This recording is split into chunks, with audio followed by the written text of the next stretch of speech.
This episode of the Acts of Geekery Podcast is brought to you by Elsa brand boomerangs. Feel free to let it go. It'll come back.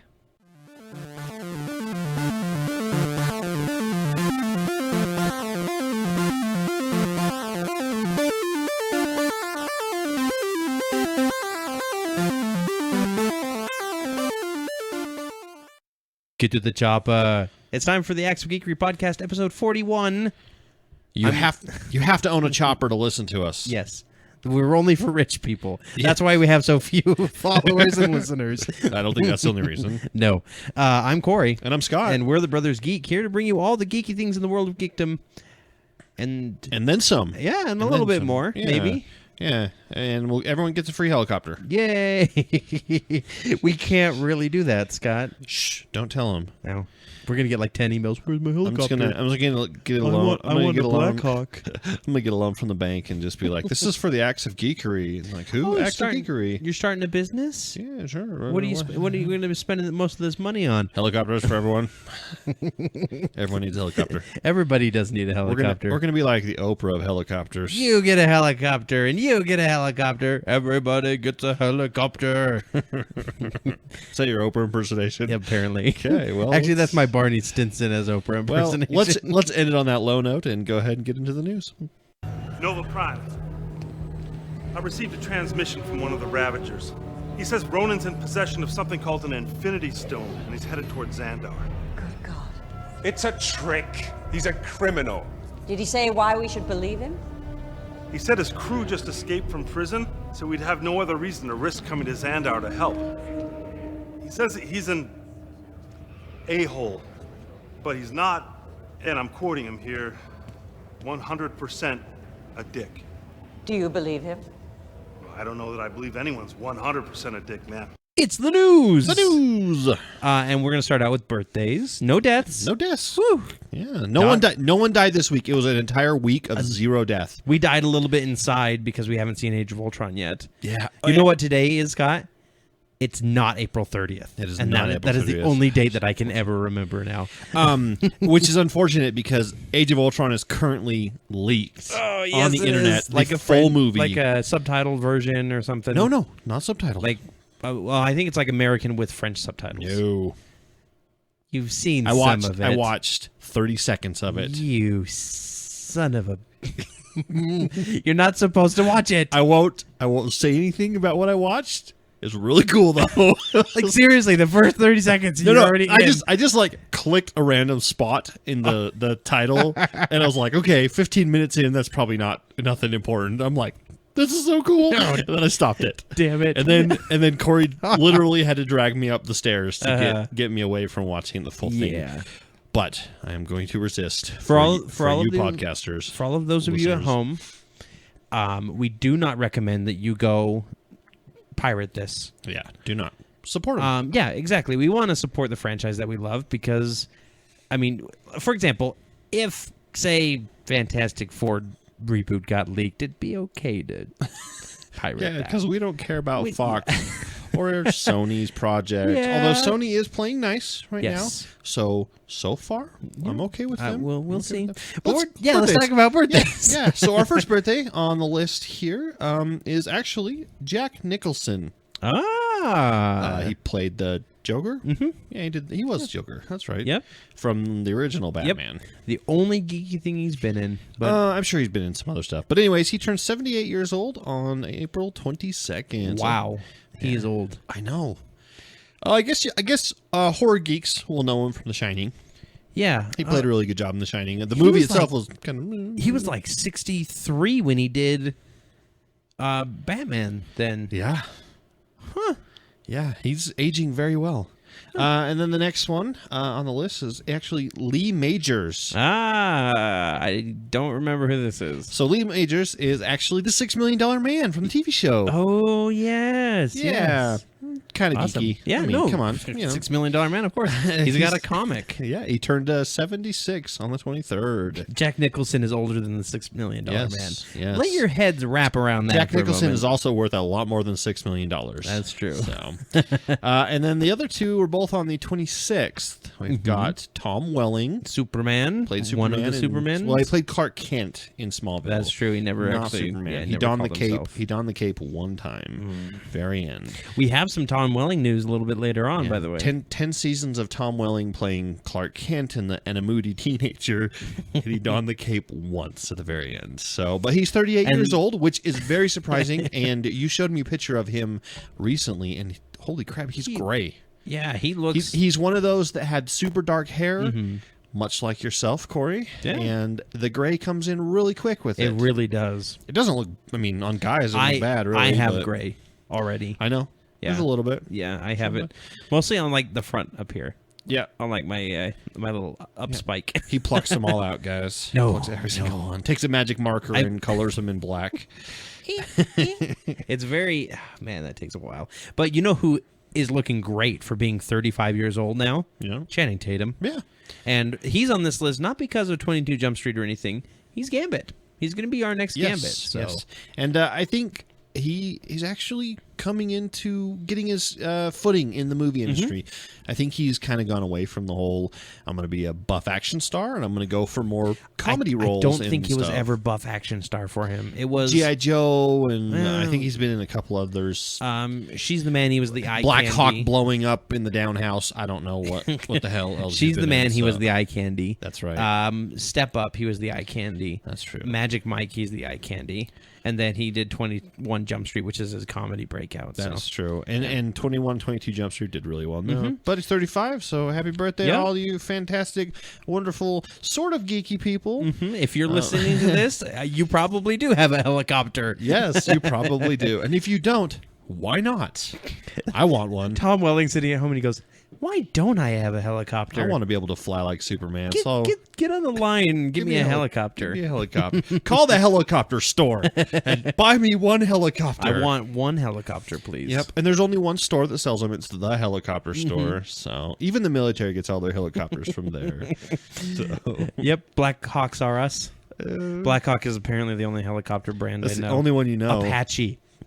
There we go. Apache, it's got guns and missiles. It is a flying death machine. That is an incredible complement of weaponry. Let's get to our first little bit of news. We'll do some DC news here. Yes. And we Now, got... I had put Marvel first this week because there's a lot to talk about with Marvel.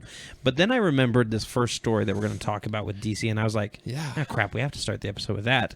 We have to start with the episode with Scott and Corey arguing about something. I'm not going to argue too hard because, like you said, I have to wait and see. So we got our first official look of Jared Leto, whatever, as the Joker. And what we've gotten is a man without a shirt on, pale skin, like the Joker is. Screaming, looks like. Yep, he's screaming, Hands acting crazy. on his head. Green hair, short green hair, which is cool, kind of slicked back like Joker. One purple glove, and I think that's just to show like the purple-green combo that Joker always wears. Yep. And completely tatted out.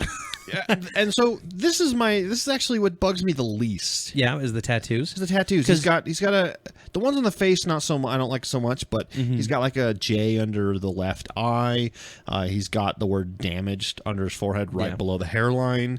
And then he's got like a smiling tooth, like a Cheshire cat teeth on one arm. He's got ha tattooed all over the place. He's got a whole bunch of cards tattooed A near Joker his neck. with a skull. I wanted to point out this one to you. Somebody pointed this out to me. That is a bird, as in a robin, maybe. Oh, yeah. Maybe his little tribute to the robin that he ended up killing. And he's also got something that I think is probably the most talked about on his picture. This is so weird. He has a full metal front teeth. Like all of his teeth have been replaced with metal teeth. Yeah, except for like the back 2 or 3. Now, the molars. So this is really weird to me that people are freaking out about the teeth. Because it just doesn't look right to me. Are you sure? Because it looks absolutely fine to me. if you're crazy, and I said this to you before. And your argument was that his teeth have all been like broken and knocked out by fighting Batman and stuff, and that's great and well and good. But what is like Joker's most iconic feature? His smile, creepy smile, and he always has pearly whites. So far I haven't seen anyone post I think one comic picture of him having not white teeth. But he had a whole bunch of gold teeth for some reason. It was really weird. I think that this is twofold. I think, yes, Batman knocked his teeth out, and he decided, metal teeth are probably the way to go because you can bite harder. And crazy people are biters. Let's be honest. That's true. And I think the other reason might be a little bit of Arkham, where Arkham's like, oh, your teeth are falling out? Yeah, we're not paying for... Here's some cheap teeth. Yeah. And, or he can't just go into a dentist and say, give me your best teeth. He can't. He's the Joker. That's true. He can walk in with a gun. I need some new teeth. Yeah. But I think that the metal teeth are really cool, personally. So I think it's a different take. I'm kind of up in the air on those. Joker, however, is not... He's not the villain that I am like, yeah, that needs to be done perfect, because everyone freaked out when Heath Ledger, came out, and he looked so much different than the comics version. So the first picture we got of the Heath Ledger Joker was the makeup. He wasn't really smiling. He had the painted on smile. He had the canker sores and everything like that. Just his face, and people flipped out. They're like, that's not the Joker. That's not the Joker. Yeah. But now that is like the iconic Joker. Yep. Everybody absolutely loves him as the Joker. So we shall see. One thing that really bugged me about this Jared Leto pick, and maybe we'll get some better looks, obviously, but he looks like Marilyn Manson to me. And that did show me a picture of Marilyn Manson with like silver teeth and everything, or a juggalo, one of the Insane Clown Posse, fans. And that's what I don't like, is it looks too much like that. He's too much like something else and not enough like the Joker, Yeah. So I don't know. We'll see. Maybe Leto's Joker will be the new Joker.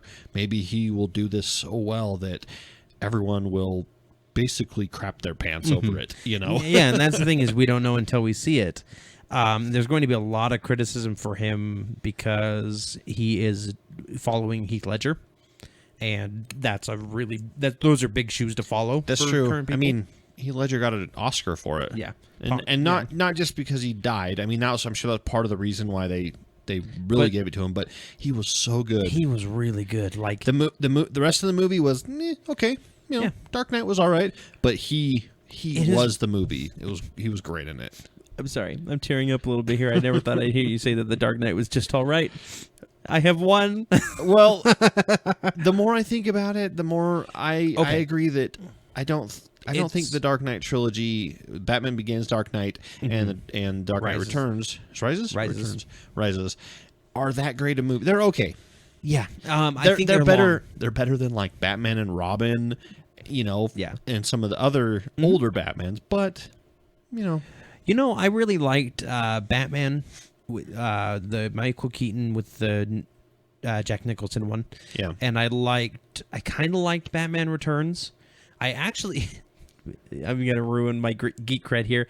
I like Batman Forever with Jim Carrey as the Riddler. Yeah, I do too. Come on. Although I heard a theory that Jack Nicholson isn't Tommy Lee played Jones the Joker? No, he's Two-Face. He's Two-Face. That's right. I heard a rumor that Jack Nicholson played a very Riddler-esque Joker, and Jim Carrey played a very Joker-esque Riddler. Yeah. So I think if they and their body types are totally opposite of the characters they played. Exactly. Joker's supposed to be skinny, tall, and wiry, not shorter and stockier. Enigma's supposed to be kind of a smaller man. Yeah. So, but I mean, I don't know. I agree with you that the Dark Knight trilogy is a little lackluster, but at the same time, Heath Ledger was really good in it. It's going to be hard for Jared to top. Even what's his name played Bane? Tom Hardy.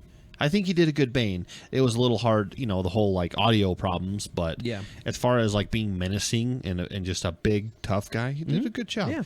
But like you said, we will see. We'll see how he does. He may be great. He may be terrible. We don't know. Yeah. So there have been a few other pictures kind of posted. There was a side view of Jared Leto. I saw that, but he had like less tattoos and I'm not sure exactly what they were doing there. And then actually Jared Leto posted, or not posted, but somebody took a snapshot of him showing somebody on his phone a still from the movie, and it's him in a straitjacket. So have they started filming Suicide Squad yet? I believe maybe doing some test shots and everything. Because 2 weeks ago they did the did the read through. Mm-hmm. So maybe they've started. I'm not quite sure. Okay, but let's talk about Joss Whedon in DC. So he was in an interview with someone, and they were interviewing him about Age of Ultron and all that stuff, of course, but they asked him, hey, how do you feel about Batman versus Superman? And he said, I saw the trailer, and he pretty much squeed, arms in the air, like, oh, it looks so cool. I can't wait for it, is what he said. So that's awesome. And guess what, geeks? If Joss Whedon, right now a Marvel-only director, he said he wants to direct a DC movie. And that was the other thing I was going to bring up. He actually had he was going to write the Wonder Woman, and he had a script and everything ready, but they rejected it, and they just canceled the Wonder Woman movie. And then he went over and made the Avengers, which I hear he didn't make very much on. I hear he didn't make, he made more, or he made less than any other project on the Avengers. Weird. Yeah, that's very weird for a director. All that money had to go to Robert anyway. Yeah. But I think it's cool that he's excited for Batman vs Superman. We are excited as well. Yep. And we love DC and we love Marvel. Yeah. I think okay. DC has the stronger TV show. Yeah. Stronger TV shows out right now. Marvel definitely has better movies. And DC's got stronger animated. DC's got stronger animated. Marvel and comics. I think actually DC outsells Marvel in comics every month. No. No, I do believe so. Batman, Superman, Action Comics, Detective Comics, the Flash. I think that they outsell Marvel equivalents. Marvel does good, but none of their comics. Can you name one comic that would outsell Action Comics or Batman or Detective Comics or Superman? Let's see. Probably not. I think I'm trying to look up here. Here is the pie chart, the unit share for comics. Marvel is top. Okay. Marvel is top. DC's almost there as well. Marvel also has like 50 more titles. Yeah, but that's the thing is, Marvel sells more comics. I'm just talking. I mean, comic for comic. I believe. I don't know if they do. I could be totally wrong, but the top the top 20 comics that sold last year, 19 of them were Marvel. One was The Walking Dead. Interesting. So I think that Marvel has the market with comics right now. I think that DC is... So it's really hard to say that one is better than the other when it comes to content. And it's funny because DC movies are way dark. They are so dark. But DC comics are bright and colorful. Yeah, they're very lighthearted. Marvel, happier. Lighthearted movies, very dark comics. Which is actually kind of cool. Yeah. I like that they're... both separated, so splitting that up. I will say that out of DC and Marvel, I buy more or DC comics, but I know and like more Marvel characters. Yeah, I can give you 10 different D-list supervillains in the Marvel universe.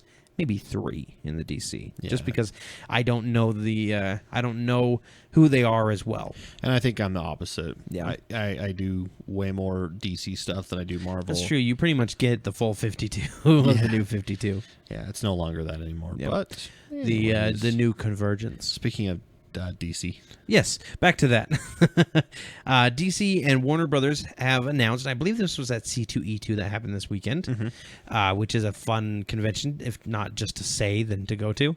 But they announced the DC Superhero Girls line. This is a new cartoon series for young girls. I think they're projecting 8 to 13. Okay. Featuring strong women role models being teenagers and being superheroes, or being girls and being superheroes. Yeah, DC's trying to... They're doing that really hardcore right now. They're trying to get they're trying to get that market, that young girl market, and that's why we've seen a lot of those letters from, the little girl that wrote a letter to DC and says, why isn't it more, superhero movie or female superhero movies, et cetera, et cetera, et cetera. And to be honest, they've got the potential more than Marvel does. Marvel's women are kind of all set in stone and who they are and everything. There's not really there's strong role models and everything like that. She-Hulk is definitely an ideal to strive for, I think. Yeah. Carol Danvers, aka Miss Marvel or Captain Marvel. Yep. She's pretty good. Commander Call or Kamala Call? Kamala Khan. Khan, thank you. Yeah, she's the new Miss Marvel. She's pretty good. I just read the team up with her and Spider-Man, and her first line when she sees Spider-Man, she's like, oh, I'm in a Spider-Man team up. Yep. So, I think DC actually has more female superheroes than Marvel does as well. I mean, looking at this list or this little picture that they have here, which the art looks pretty cool. You got Supergirl, Wonder Woman, Bumblebee, I believe is her name. Yep. Or it's basically Black Wasp. Yeah. Katana, Batgirl, Poison Ivy, Harley Quinn. I actually really like that art. Yeah, it kind of reminds me of Young Justice art. And if this wasn't a show that's it's 6 to 12 is the targeted audience, I will have to watch a few episodes to see if I enjoy it. Yeah, because usually pretty hard to watch that stuff when it's that young. It kind of depends. Like Teen Titans Go, I cannot watch Teen Titans Go. I'm sorry. But if I remember watching the original Teen Titans, the more American anime style. I thought those were really pretty fun. good. My wife hates them. Also, out of C2E2, we got an amazing announcement that Frank Miller, he's a famous writer. He does Sin City, guys. Oh, yeah. And you may have heard, a little DC project he did called The Dark Knight Returns Part 1 and 2. Yep, which is... In fact, they made a... They made a movie about it. Yeah, they're possibly making a Dawn of Justice about it. Yeah, possibly. It's basing it off that. Well, he's coming out with Dark Knight Returns 3, which is going to take up probably directly after the other ones left off and everything like that. I really hope he has learned from this point, from when he did those, how to write Superman as a character. I don't think we're going to see Superman at all. Okay. I think we'll see maybe a few other villains that are old that we get to deal with. We're going to see more of his little unit of bat flunkies that follow him around, his bat cultists, basically. He did bring in the very first girl Robin, which I thought was really cool. Yeah, so. She's awesome. Yeah. Casey Cassidy or Cassandra Cassidy? No, not Cassandra Cain. It's I can't remember her name. I thought it was Cassidy or something Cassidy. Anyways, I thought it was Casey. It's Butch Cassidy. Let's move on. Yeah, we talked about Tom Welling up at the top of the show. Yes. And we're talking about him again because Flash Season 2 is going to have Superman in it, Scott. Like the showrunner basically said, Flash will meet the Superman in Superman 2, and we might be looking at Tom Welling to play him. However... And before you get into your, I don't really like putting Smallville in this universe. However, this is going to be an alternate reality. In that case, why not get someone new? I don't know. Maybe because they're trying to... Why not recast him? Well... He's already come out multiple times, and Tom as an actor, and said that he does not want to do Superman anymore. He's tired of being Superman. He's tired of being small. Then, okay, great. We don't want you anymore then if you don't want to be in the role. It's the same reason they got Mark Hamill to come play the Trickster again. It's a cash grab. Like, they're saying, like, hey, look at this old character that you liked. He's back, or it's kind of that whole, we're showcasing the special guest star, so you come watch our show. Yeah, that one's a little bit different, though. I mean, Superman's way more iconic than the Trickster ever was. Yeah. So I don't know. I would like to hope that maybe they do get somebody else, because if somebody, I don't know, I don't really like actors who say I don't want to play that character anymore. It's like, then why did you play him in the first place? Well, he was fine with it until 10 seasons of it. That's true. Anyone would get tired of doing that. So yeah, I wish they would just recast. Yeah, everyone thought that what's his name that played the Atom, Ray Palmer, Brandon Ruth would have been too hard to separate from Superman Returns Superman.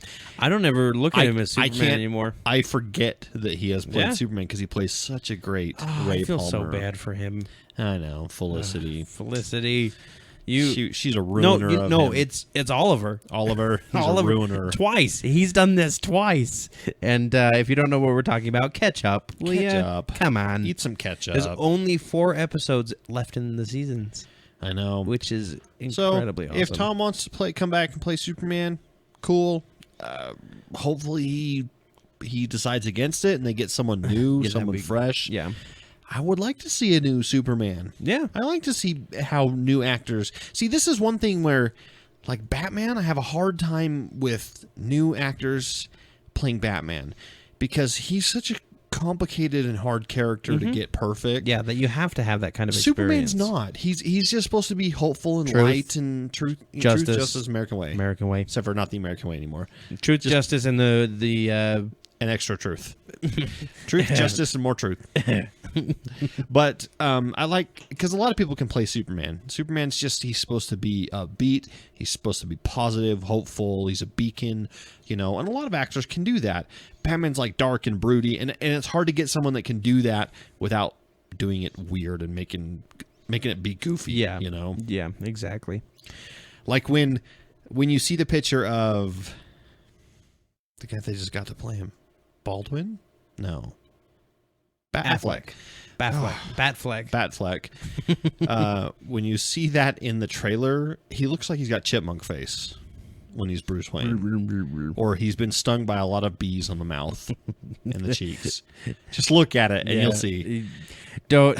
Once again, Scott ruining characters for everybody. It's my superpower. It is your superpower. I will look at someone, I'll be like, she doesn't move her upper lip when she talks. Her ear twitches every time she does this. And Corey will be like, now that's all I can see. Thank you very much. Katie Lotz doesn't open her mouth whenever she's talking as Black Canary. Nope. Her teeth stay together and she talks like this all the time. She talks like she has a jaw wired closed. Really. And here's the thing, it's not just me being critical. No. It's just like I'm like, that's interesting, and I point it out, and then that's all that everyone I pointed out to can see from that point on. The lady from Warehouse 13. Yeah, her upper lip. Micah Baring, that's her name in the show. Her upper lip doesn't move when she talks. It was just kind of weird. It's just it's odd. Yeah. I still think she's an absolutely stunning woman. What was the and one? a great actress. But ever since I said that, that's all you can focus on now. What was the one that we were... Oh, no, that was Mom saying about our sister, that her nose moves whenever she talks. Yep, our sister's nose wiggles every time she talks. So if you see her on the street... Sorry, sis. We love you. Just stare. Just twitch your nose like Austin Powers does with the whole mole thing. Sorry. She's going to hate us. She's going to hate us so much. She doesn't listen to our podcast anymore. Oh, so. really? Well, I then know. fine. We can talk all the crap we want about her. Last DC news that we found out, NBC that made Constantine, or is making Constantine. There's still a fairly decent show. It is kind of, like you said, getting its legs. It's starting to get better. It's got a whole Agents of S.H.I.E.L.D.-esque season going on. Yeah. The first half of it, and then it's starting second to half pick starting up. to get better. Starting to get better. NBC decided that they're going to start streaming all of season 1 on their website. You can just think this is an amazing idea. Yeah. And it's kind of NBC's just seeing how much people want to watch this now that it's been out there for a little bit. Yeah, so it might be them just testing the waters to try to see how popular it's going to be, because so far it hasn't been renewed for season 2. Not yet. But they also said that doesn't mean it's canceled. We're just in talks. We're trying to figure out what we're going to do with it. Maybe this is going to be the tipping point. If you want it to go to season 2, go watch it. Go stream it. Even if you turn it on and walk out of the room, as long as it's streaming. Seriously, it's worth your time, though. I really wish we were a Nelson family. Yeah. Because they still go off these, archaic Nelson ratings for TV shows. When it's so much easier to just look at actual numbers now. Yeah. Everything can be looked at easily, but they still go off these stupid boxes that they hand to American families. Because I would just go ahead and start recording all of the comic shows. Yeah. Yeah, it might not be a huge dent, but I'll do my part. All right, let's go ahead and get into Marvel news then. And we'll start with Avengers Age of Ultron. Are you sick of us here talking about it yet? Well, I'm sick of the trailers. I am too. Or at least all the announcements of the trailers. We don't watch them anymore. Yep. We'll talk about that later. Yeah. We've got a new rule. Yeah, a new geek proclamation. Yes, to hand out. A geeklamation to the world. The Holy Scriptures are here, and we have declared. Open to the book of DC Comics. Chapter 3, verse 22. And the Flash saith, I cannot goeth that fast. Nay, ne'er that fast. Nay, my treadmill is broken. Anyways. And suddenly Wells is behind me. Anywho. We should really write this book. But anyways. Have you noticed in that show that Harrison Wells has the quietest wheelchair ever? Yes. I've heard electric wheelchairs. They're noisy. No, yeah, you can't sneak up on anybody with those. And the wheels are always on the ground. And his is super quiet.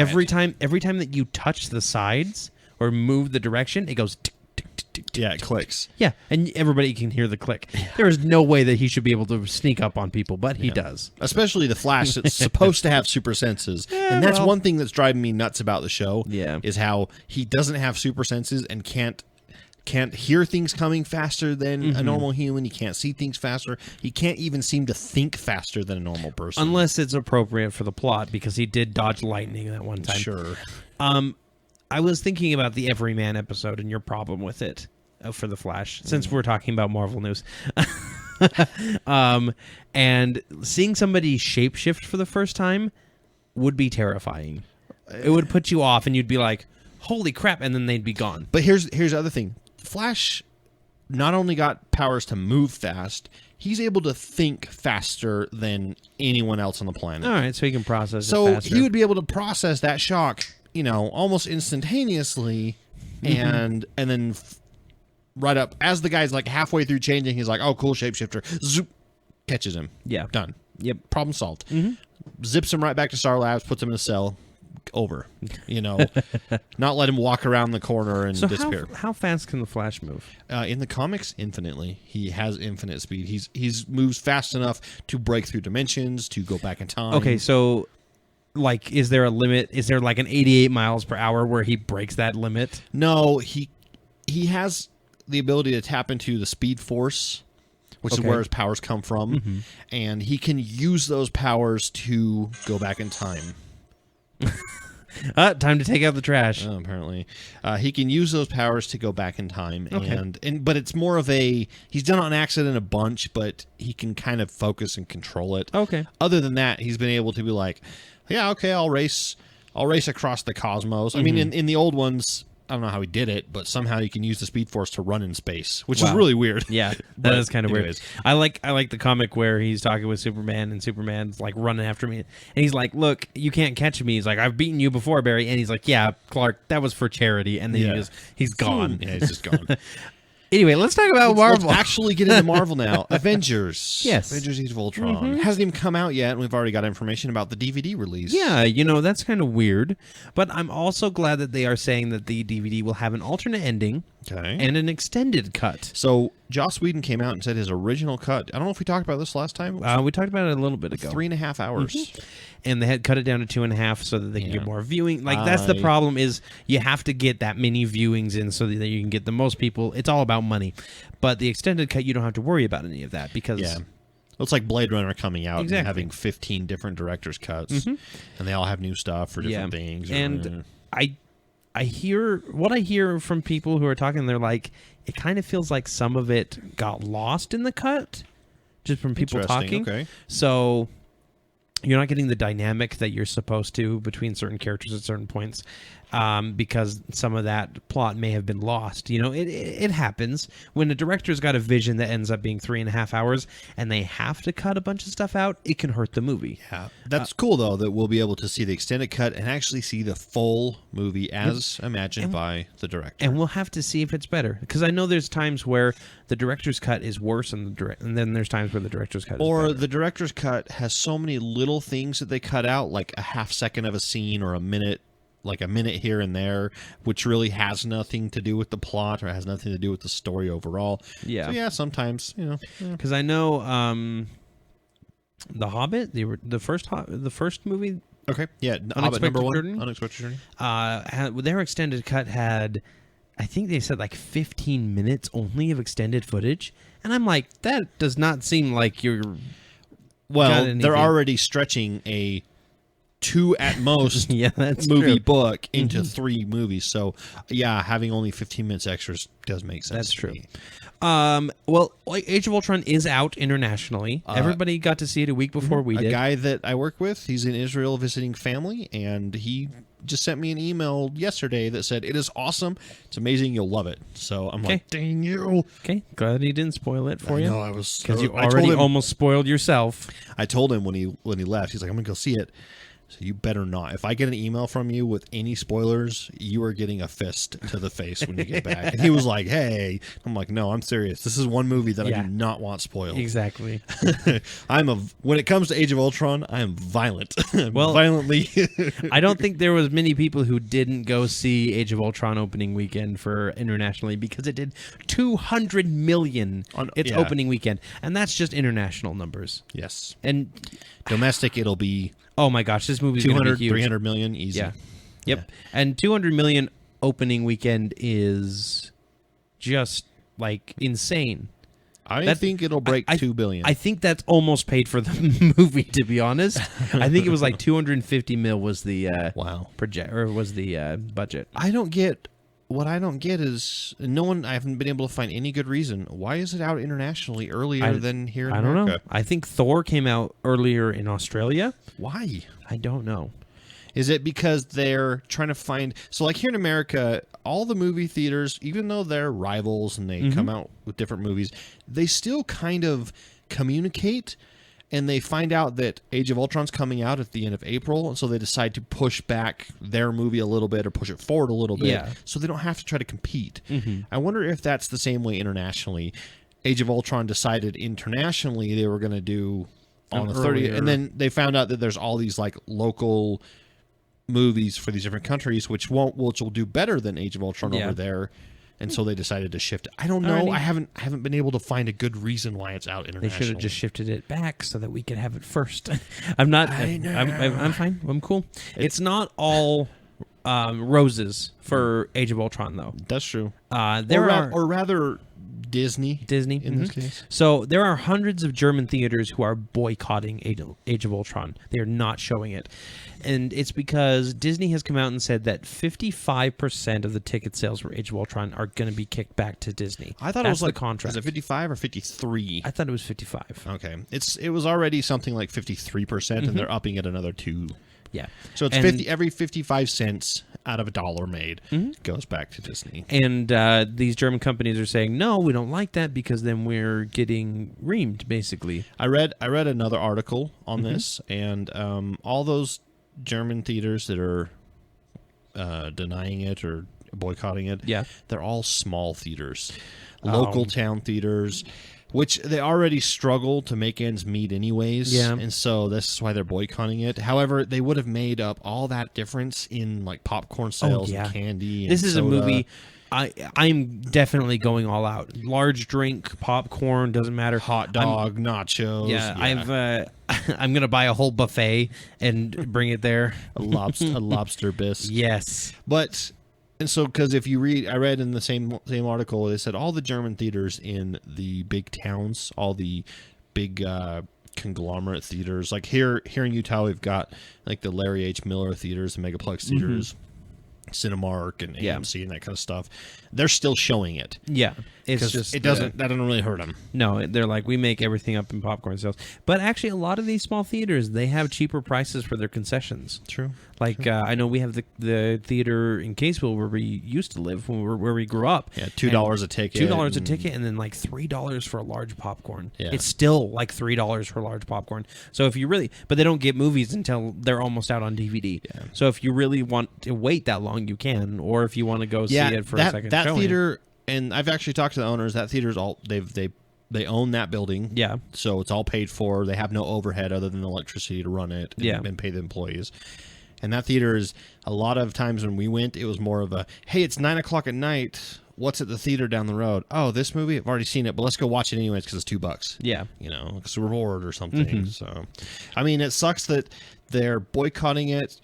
It sucks that Disney decided to raise the prices. Yeah. I'm sure there's some kind of reason behind it. Money. I don't know. Well, I know there's a money reason, but I mean, I'm coming to the sad realization that no matter how good a company is, like Disney, they're a really good company. Even Google, Google and their "Do No Evil" pledge. I mean, they've been lobbying in politics for stuff for years. Oh yeah, I think they've got a bunch of lawsuits against them right now for antitrust in Europe and stuff. Yeah. Because no. Well, you know what else I hate, Scott? It's when you cut off the hand that feeds. That's a better segue because we're going to be talking about hands getting cut off, and a very popular trope in Star Wars. At least 3 different times, 4 actually. Yeah. Anakin gets it. Mace Windu gets it. Mm-hmm.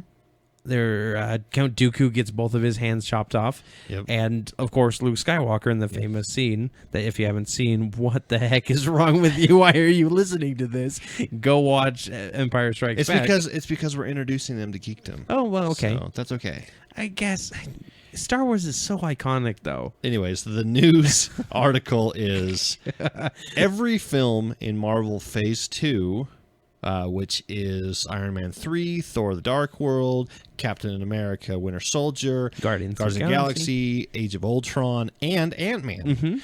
Mm-hmm. So far has had someone's hand getting cut off. And this is actually from one of the show, like the runners over the entire thing. He's like, I love Star Wars, so I put in that Easter egg. And you will get it in Age of Ultron and in Ant-Man.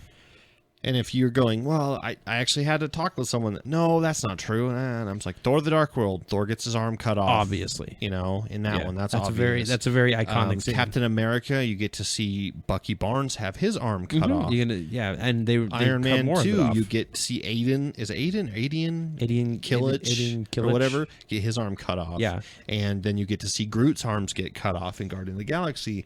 And we don't know what's going to happen for Age of Ultron. So. There could be plenty of Ultron bots, or Hawkeye could get his arm cut off. Oh man, no, that Green Arrow already did that better. Shot an arrow with his teeth, people. Yep, come on, that's cool. Kryptonite arrow, no less. Held the bow with his foot. Mm-hmm. Yeah. So look out for that in Age of Ultron. Be on the lookout, and when you find it. Email us at pleasedatescottavis@gmail.com. Stop giving my name out. Stop getting just random email addresses. What do you care if your name is out on the internet? It's already out there. That's true. It's already out there. If people see you on the street now and they look at your ID and they're like, wait, the Scott Avis? Yes, the Scott Avis. The only one. Where do I sign it?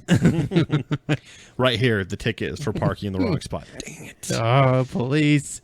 If I was a police officer, I'd do that all the time. Like for minors, for anybody, yes. But minor celebrities, like, wait, are you the so-and-so? Yeah, that's me. Oh, you know me, huh? You know my work. Yeah, I need to, can you sign something for me? Autograph. This is a ticket. Yeah, I know.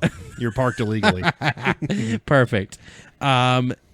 This podcast is parked illegally. This podcast is parked illegally, Always. And it's off the rails today. Yeah, I know. The rails are completely over there. It's because we had 4 hours of technical difficulties, and both of our brains are just fried from this. Mm-hmm. So fried that a Stan Lee autobiography looks good to me. Actually, I'm going to buy it. Yeah? Yeah. And that's good because it's coming out in graphic novel form. That's the only reason I'm going to buy it. That is the only way to do a Stan Lee comic book is to do a graphic novel form. You watched that article or the video of him being recorded previously, and he has 2 different personalities. He's got his normal. Oh yeah, he's got Smiling Stan, Smiling Stan, and then he's got his serious, actual normal person. I actually haven't seen that documentary yet. It's a documentary, and it's on Netflix, but I'm going to watch it and get back to everybody on how it was because it looks great. And I got some free time coming up this Friday. So yes, right after our Age of Ultron, we'll have an Age of Ultron hangover on Friday. So join us. We'll be posting online probably. Oh yeah, maybe. Oh, so good. I'm thinking maybe after. I'm going to spoil the crap out of it for everyone. We can do a little review podcast. Yeah, maybe we could on Friday. We could do the review. Yeah. All right, Scott. Let's talk about Iceman. The gays. Yes. Yeah. That's what those weirdos call them. We won't name names, weirdos. The Republicans. I said we won't name names, Scott. Not me. Not me. So Iceman has been revealed to be gay in the latest all new X-Men. Mm-hmm. Now, this is really interesting because first of all, the writer and the artist came out, or just the writer, he came out and said, "Look, I didn't want to make a big deal of this because I didn't want it to be a big deal anymore. You know, it can come out that a character's gay, and not everybody needs to flip out and think it's either one way or the other. You know, it's like people can just be gay. Normal people are gay. Exactly. You know, when it comes out, it doesn't have to be this make big them any deal. less normal. In fact, you know what? None of us are normal. Nope. If you're listening to this podcast, you are definitely not normal, and that is cool. Yeah, welcome aboard. It's like the evil guy chant from Wreck-It Ralph. I'm not normal, but that's normal. I am weird, but that's not bad. Exactly. I'm not bad, but I am weird. This came out. So right now in the all new X-Men storyline, Beast goes back in time to pull the X-Men forward from like the 70s, where Beast isn't all covered in fur, Iceman isn't all ice, he just gets the layer of ice over him, and the reason why they pull him forward is because Cyclops is being a jerk, and Beast wants to show him, hey, this is the problem. Well, they decide to stay. Yeah. So we've got a new younger Jean Grey that's actually in the universe now, and she pulls Bobby aside during one part in the comic and just says, "Bobby, why do you keep like making these sexist comments towards girls? You're gay." And at first Bobby's like, "No, I'm not gay." She's like, "I'm a mind reader. Yeah. I know what you are." Yeah. And he goes, "Well, what about the other Iceman, the future Iceman? Because the current Iceman of our present, our future, whatever, isn't gay." And she's like, "Well, I mean, are you really sure that he's not?" And they had this little conversation about, well, he's been in relationships. Well, they've never lasted very long. I think the reason why the Bobby of the current time is not gay, or has kind of repressed that side of him, is because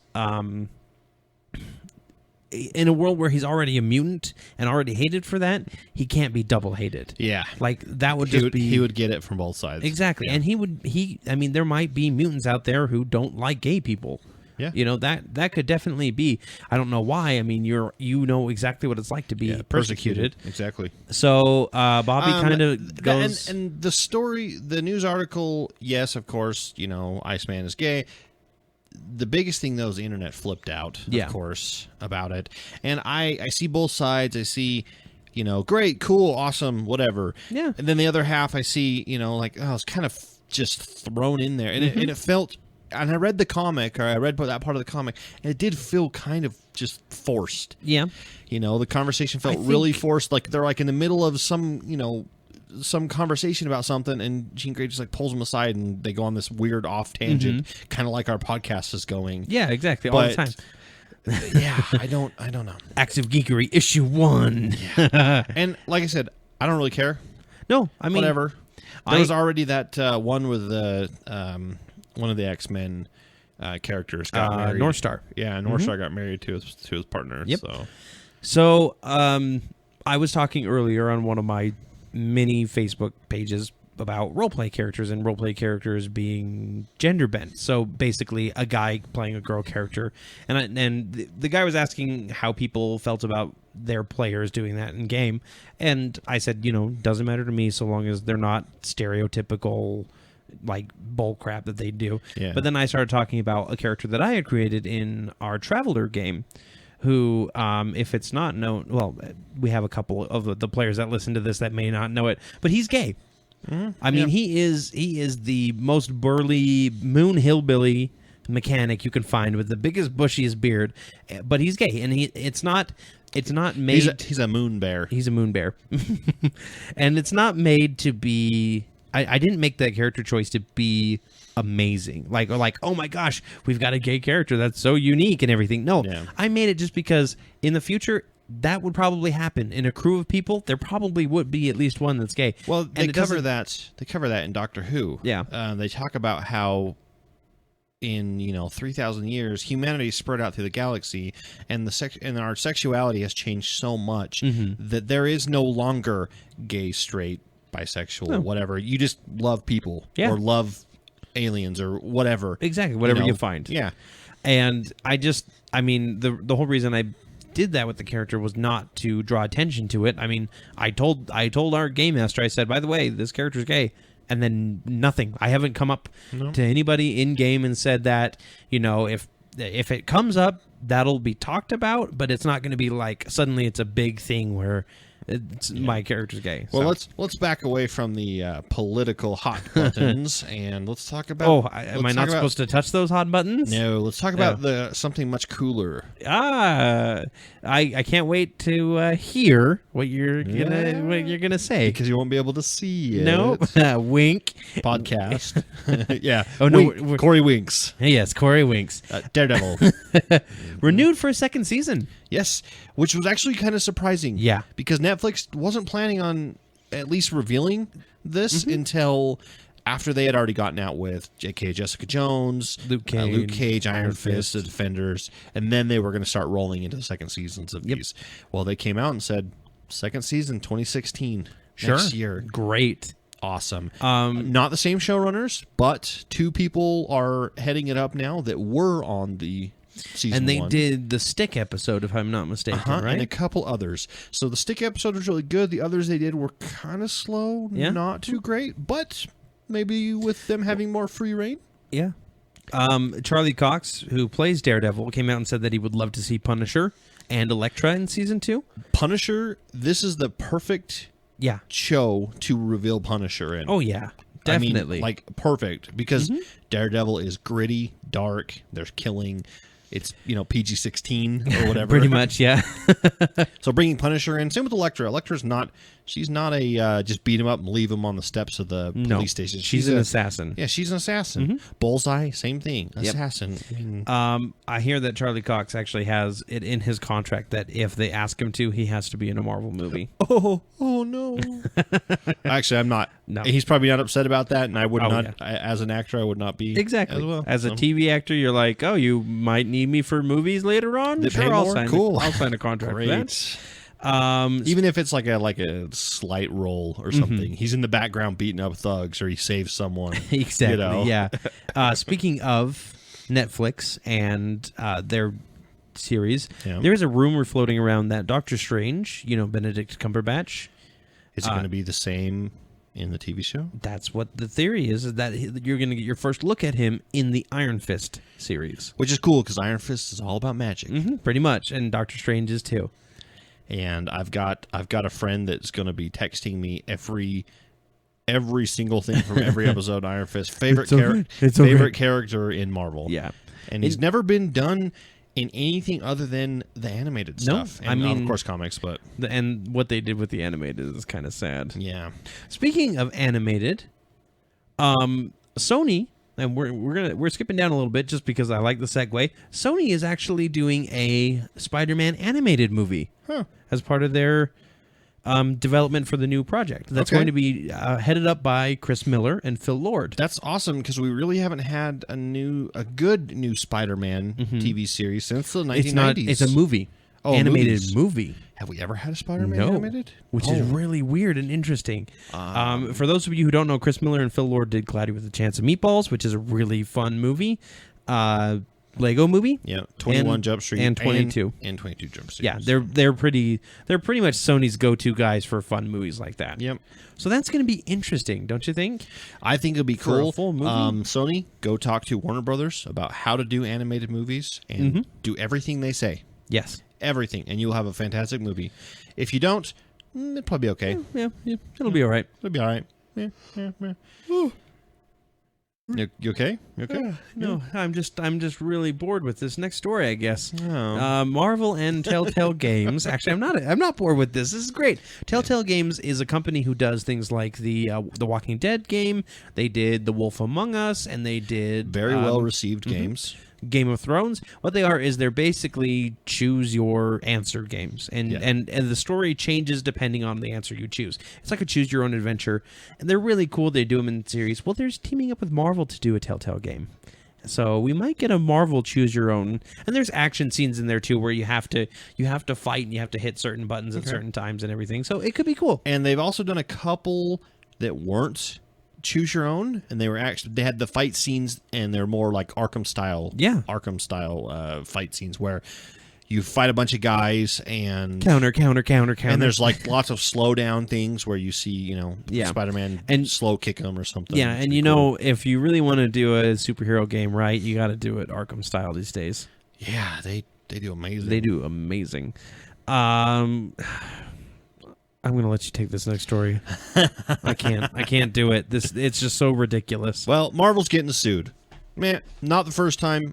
Shouldn't be huge news. However, what's funny about this one is these artists that created a character called, something, yeah, called Radix or Radix or whatever. Two brothers who own Horizon Comics Productions. Mm-hmm. Yes, they created a comic called Radix or Radix. I don't know how you say Radix. Yeah, and they claim that Marvel has taken the look of their Radix character armor and gave it to Iron Man.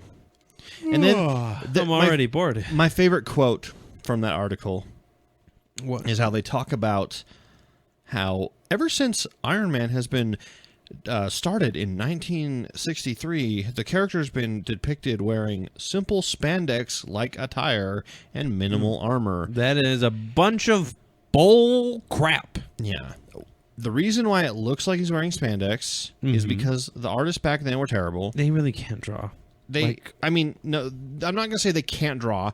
They just didn't know how to draw certain things. That's true. They didn't know, robot armor suits were not even thought of. I mean, and so they drew muscles into the Iron Man armor, which is weird. Yeah. But yeah, come on. But then around 1990s, around the 2000s, Iron Man switched over to be a full armor style before the movies came out. And yes, Radix came out 2001. But it doesn't.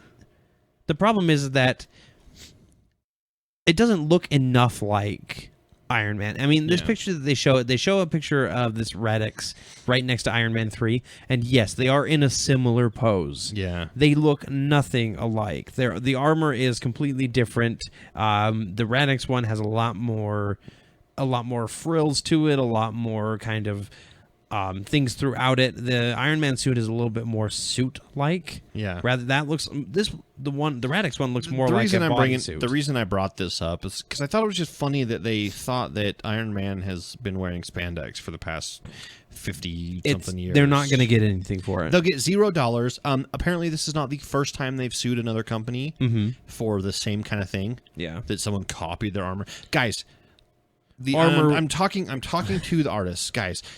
Armor is armor is armor is armor. Yeah. Guess what? You are ripping off knights. You are ripping off Warhammer. No, you are ripping off knights Yeah. from the 1600s and the 1500s. Exactly. Because guess what? It's armor. That's what Iron Man looks like. Yeah, it's more sleek and technological. It's still armor. Metal armor that covers a body. You can't really draw it's actually a highly detailed prosthetic. That's the most accurate description I can give. You can't really draw it any other way. Yeah. Sorry, you're going to lose. If I was a judge, I would laugh in your faces and tell you you're a bunch of idiots. And I would say, stop. You would be the best judge. Yeah, I probably would be. Not. I would laugh in their faces and tell them, stop suing people. Really. Just stop. Your comic is not doing well because it's not good. Exactly. So, I don't know. It might be great. Yeah. I never know. But just quit it. Stop suing Marvel. Stop trying to get money out of something. Oh, and by the way, every Gundam artist, every manga artist from the past 50 years is going to sue you now for stealing their design. Exactly. Like 1990s, there were plenty of armored people. Like I said, armor is armor is armor. You can't really draw it any other way other than armor. Yep. Alrighty. So the guy that wears the armor, Tony Stark. Yes. Robert Downey Jr. Yes. Then the press tour for Age of Ultron is in full swing right now. Yep. And we should have put these up earlier. We're bad at podcasting. We know it. Just relax, people. Calm down. But Robert Downey Jr. was in an interview, and this gentleman started going off topic with his questions, asking him personal questions rather than questions about the movie. About his life before Marvel, about his drinking problems, drug problems. And he walked out of the interview. And he didn't just leave. He actually said a few times, I'm here to talk about Age of Ultron. Can we talk about that? Yeah. So, he was very polite and tried to get the interview back on topic. and even tried to, when the guy would ask a question, he would say, well, I'm going to talk about Age of Ultron now, and he'd talk about that. Yeah. And he finally got fed up with it, and he said, well, I guess since you're done with that part of the interview, so we're am I. done. Yeah. And he left. Good for him. Yep. Good for him. Yep. I know And- he makes $1 bazillion, and a lot of people don't like him just because he makes $1 bazillion. But guess what, guys? He's still a person. Exactly. And he's got a job to do, and that's the what job, he was there to do. the job is to promote this movie. You don't sit there and talk about. I mean, you don't go up to a doctor and talk about his personal life to him. And what was your drug habits like when you were younger? Yeah. You know, no, he's there to perform a surgery for you. You know, you don't have to worry about anything else. We also got a lot of flack towards Chris Evans and Jeremy Renner, who may have said some comments about Black Widow that were less than savory in an interview. Yes. And- someone asked about what they thought about Scarlett Johansson's character, Black Widow. Mm-hmm. First, being kind of a couple with Hawkeye, Yeah. and then kind of being a couple with Captain America, Yeah, and having now her- yeah. kind of being a couple with the Hulk, or at least Bruce Banner. And Jeremy Renner goes, "Oh, she's a slut." Oh, she's a slut. And About- Chris Evans laughed and said, I was going to say that. She's kind of a whore. Yep. And people, they wigged out. And, of course, these guys apologized and said it was in bad taste. And, you know, Yeah, we're they're the jokes were definitely yeah, bad they're taste. putting out the fire. However, in my opinion, guys, stop freaking out. It is a comic book It is character. a fictional character. Fictional character. Who, by the way, is. yeah, I'm In sorry fact, to say it. In fact, I've heard a number of podcasts and interviews, people talking about this, and like, you know, her character in the comics will do whatever it takes. Yeah. Whatever it Exactly. takes to get the job done. If that means sleeping with someone, that's what she'll do. Yeah. That's why she's such a good spy, because she's willing to do anything. And I'm not just talking sleeping with people. Yeah. I mean, killing people and She's- doing all kinds of stuff. all kinds of stuff that would be unsavory towards people. Yes. So yeah, you know, they shouldn't have said it that way. No. But they should have said, you know, her character is a very good spy. She's willing to do whatever it takes to get the job done. And in this case, she needs to calm down the Hulk, or, you know, whatever. So what is the right way to say that? that. Like if no, like for the question that was asked, what do you think of Black Widow having relations with Hawkeye and then Captain America now with the Hulk? What is the proper way to answer that question? Just be like, Depends on who you are. like exactly, like Jeremy Renner's not going to be like, oh well, you know, I really hope that they would have had something with Hawkeye, but I guess not. No, it should have been something. It's fine to be something like, yeah, well, you know, I guess she just kind of gets around, ha ha ha, I mean, kind of thing. That's the great way to play it off. to me, my answer would be, look, I don't know. In the comics, she has tons of different relationships with different people. Just like in real life, I have had many relationships. You have had many relationships. You know, it's like, it's one of those things where there is no like super right answer, and you're going to piss off someone no matter what. Yeah, Unless you and- just say, I don't know. And let's whatever. not forget that she was also kind of flirtatious with Iron Man back when she was reeled in Iron Man Yes. too. So I think the problem that is going on here is that she's the only female member on this team. Yeah. And so automatically she has to get the romantic complication. Yeah. And it just happens to float because, oh yeah, it worked for Hawkeye last time, but we can explore that, or we can see what it's like to see if she was with the Hulk. You know? That is one thing that the Marvel movies and even the comics have big trouble with, is their female characters. They don't have super well written ones. Some of them are, but most of them are pretty shallow when it comes to their character. So I don't know. And then there's this issue too with interviews. When they're interviewing guys, they ask them about, hey, how were the stunts? Oh, yeah, What what was what was the hardest thing about the movie? What did you like? Who did you like working with? And then they turn to the girls and go, so what are you going to wear on the red carpet tonight? Yeah.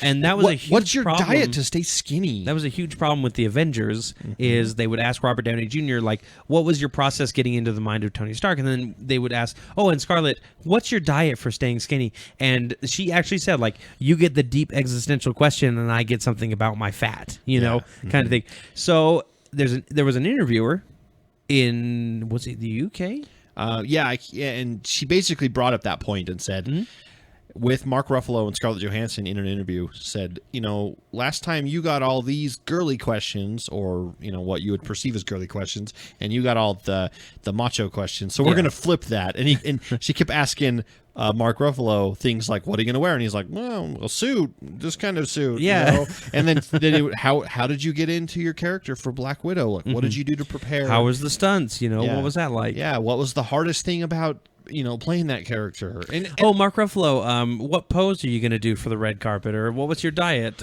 yeah. And it was funny because Scarlett Johansson was really having a ball with it. Yes, she's you like, could see that she was like, you could enjoying do it. You could do this pose. It's always a good one, and it always shows off your slim waist. And he talked about like his bodysuit at one point, like that he had to wear for the CG, and then he kind of just ended it, and she went on to ask Scarlett a question. She turns to Mark and she goes, "No, I want to hear more about this bodysuit," kind of playing the role of the man there. So I think that was really nice, and that was a very unique interview. And it kind of it brought light to the fact that, and this happens all the time. Oh, yeah, I think a lot of actresses get this.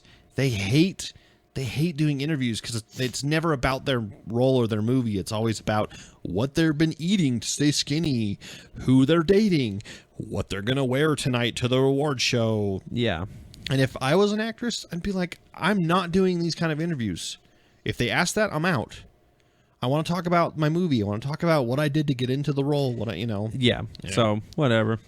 We have in our hands Marvel's short list for the next Spider-Man that they want to cast. I'm super excited, and I was super excited until I saw the list. Yep. So they want to go for a younger Spider-Man. Understandable. Someone's 15, 16, 17 years old. Yeah, pretty much a teenage Spider-Man. Still in school. I don't think that's the way to go anymore. Like I was all for it. It needs to be like 20 plus. He needs to be a Spider-Man that's been doing this for a while.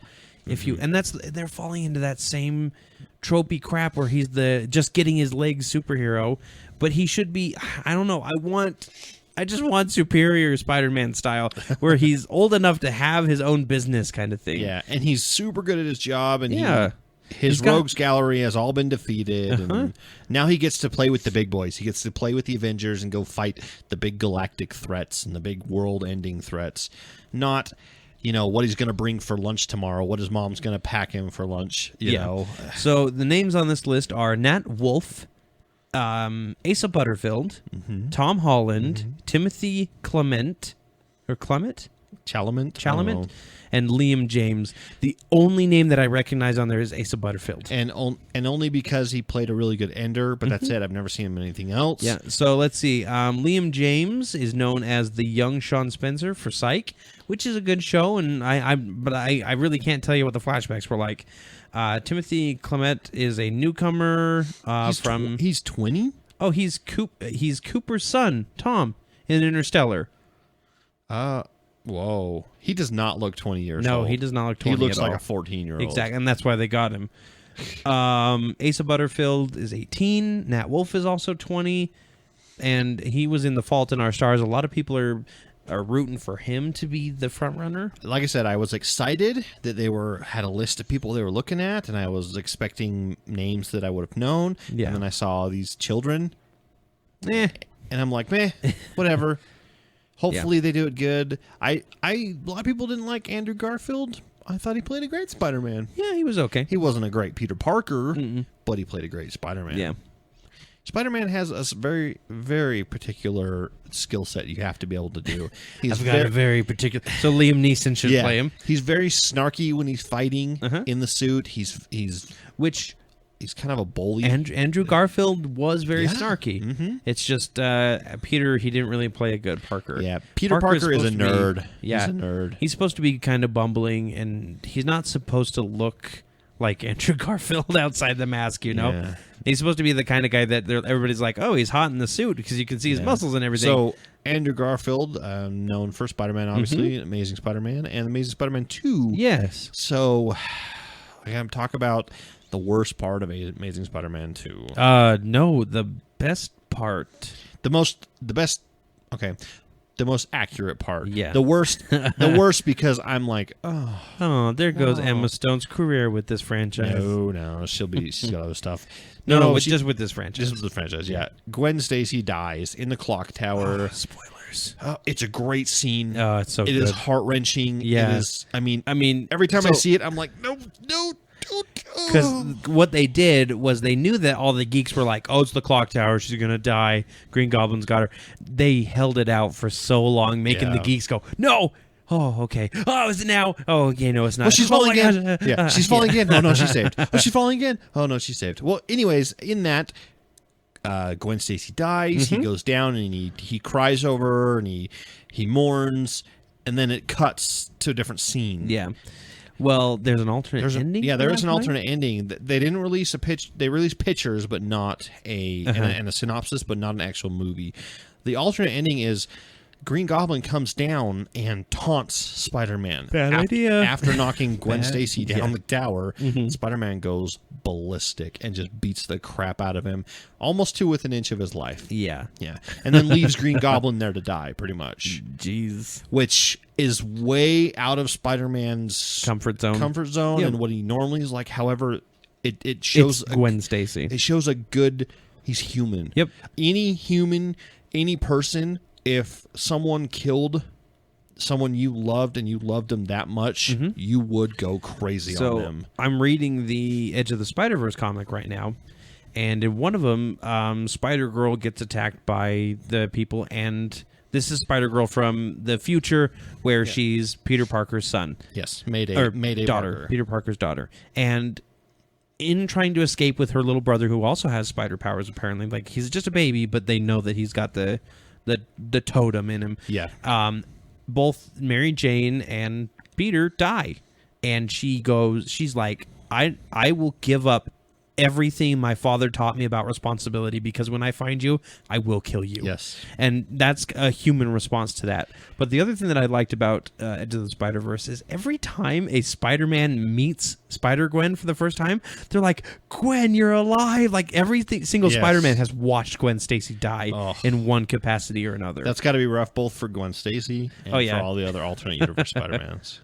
She uses that really good in one of the team ups that I just posted. But so they had this alternate ending, Yeah. and I would have kind of wished that it would have been on the movie as like a special feature to see that part of it, how he just goes crazy, kicks the Green Goblin's ass basically, and then that's why he decides, oh crap, I have lost control. Yeah. I'm emotional. I should stop. not do this anymore.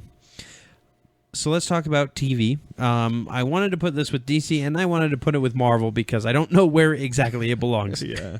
We're going to talk about the shows that are looking to be picked up for the next season. Okay.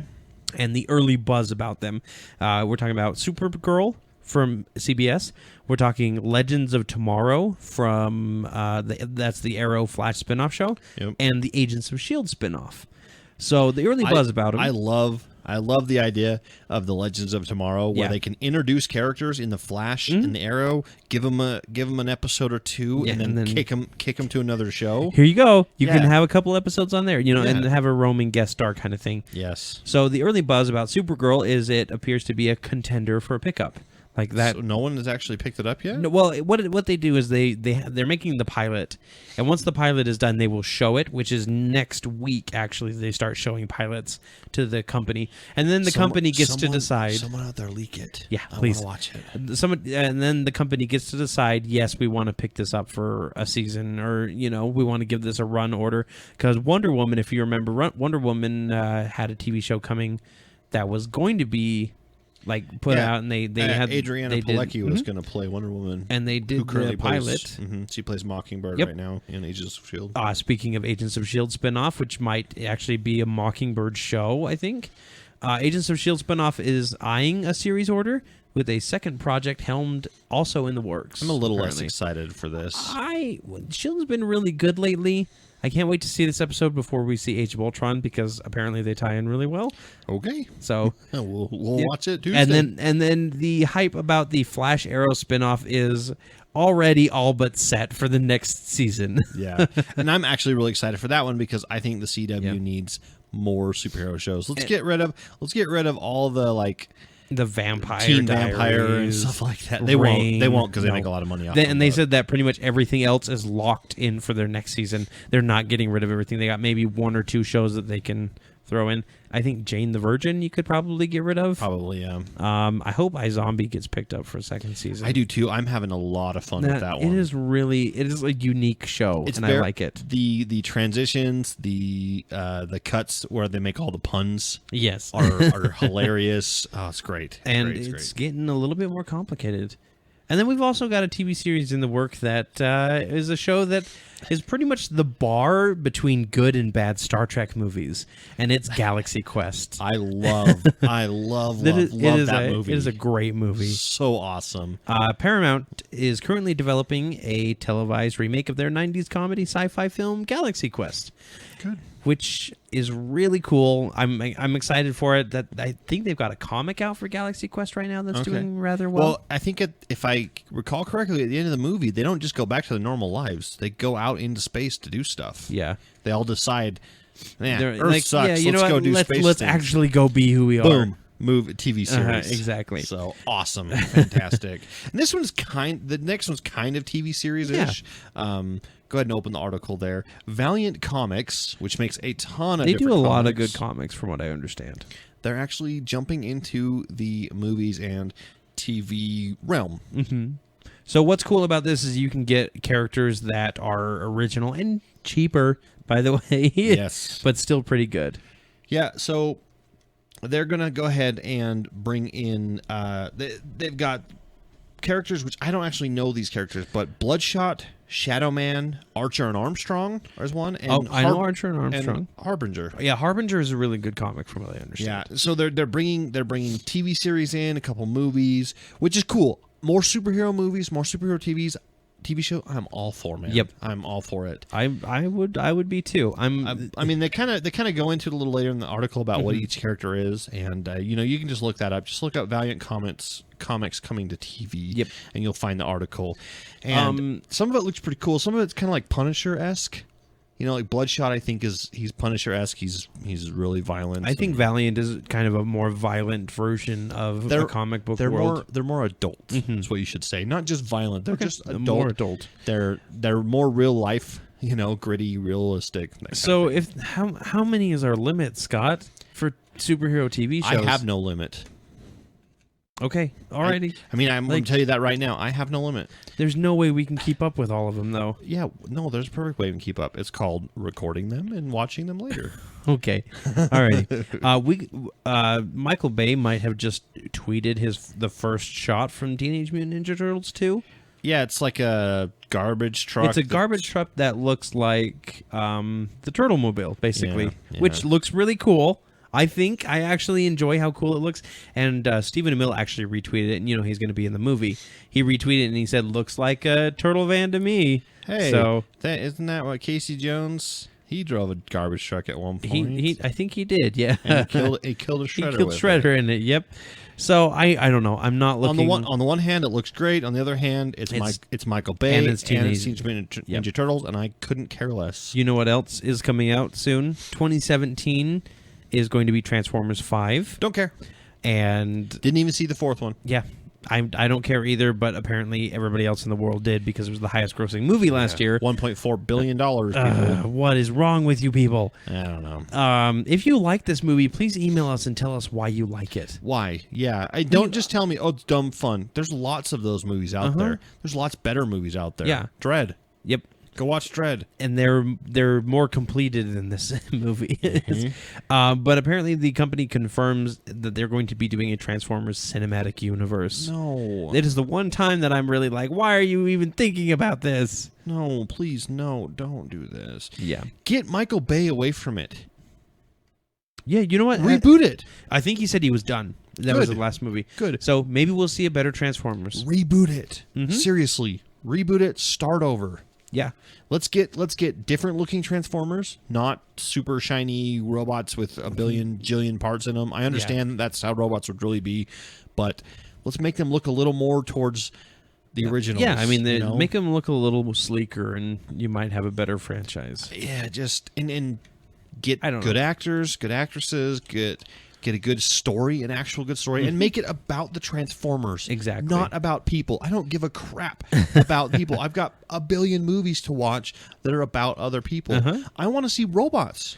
You want to see giant robots fighting each other. Guillermo del Toro. Yeah, Pacific Rim is your prime example. Yep. I mean, those robots look amazing. The plot for the humans was like meh, and they knew that, but they were like, let's make the robot fights be the coolest things out there. Exactly. You know what you could do with one of the Transformers? Make them a Boeing plane with a force field. Okay. Okay. Sure. Yeah. Sure. So I included this just because I think it's really cool and it's right up the geek alley. Geeky, yes. Boeing Planes has announced that they are the company. Boeing, the company. They have put a patent out. Not Boeing the sound. Boeing. Boing. They have put a patent out for force field technology. Apparently, they've developed it to the point where it can't deflect a full-on blast, but it can deflect like shockwaves. It can prevent something from being hit with shockwaves. Cool. And stuff. One step closer to my Enterprise, guys. Exactly. We're working for your Enterprise only, Scott. This next movie almost makes me sad because the Warcraft movie has been delayed again. That I actually kind of not surprised. Well, it's Blizzard, so that's understandable. They but delay everything. This is not necessarily a bad thing because the previous date was March of 2016. They pushed it back to June of 2016. Oh, okay. So they want it to be a summer movie. Blizzard has a habit of doing this where they push back all their projects and they push them back either months or even years, but they do it because they want to come out with a product that is perfect. Yep. Or as near perfect as possible without major testing. Exactly. And by major testing, I don't mean like a beta test. I'm talking open to the world test. And so they do this with everything, and they usually come out with a very polished product. Yep. And that's kind of the reason why I buy everything they come out with. Exactly. When the option is that or a Call of Duty that doesn't work for you on the first day because it's got so many problems that they pushed it out too soon. And this has been happening a bunch lately. Or a game that comes out and it is missing a third of it or more. And then that gets added later as download packs that you still have to buy. Yeah. No, I want a game that I buy it and I'm done. Yeah, exactly. And so far, Blizzard has done that with everything. Yep. They have their free-to-play games where you can purchase in-game content. You know what? Those are amazing too. Yeah. Like they don't half-ass their free-to-play stuff just because they think they can get you to buy stuff. They really make it very good, and they want to balance these games. And you may argue, well, Scott, StarCraft 2 is actually only a third of a game each time. No. Look at it like this. Each one of those StarCraft games has as much game content or much replayability as a regular game that comes out from another company. The first StarCraft had 3 different storylines, and they were all maybe 8 to 10 missions each. The Terran campaign is like 25 missions in itself, and it's a much deeper storyline. I think that's great, but maybe they'll polish this up and it'll be fantastic. I honestly think this is just a move to a summer blockbuster spot. Because they're probably like, yeah, you know what? This movie's great. Why are we not putting it in the summer? We got another franchise, blockbuster, that's becoming a big household name, Fast and Furious. Yeah. Yeah, they've had already seven movies, and the 7th movie just topped the Frozen?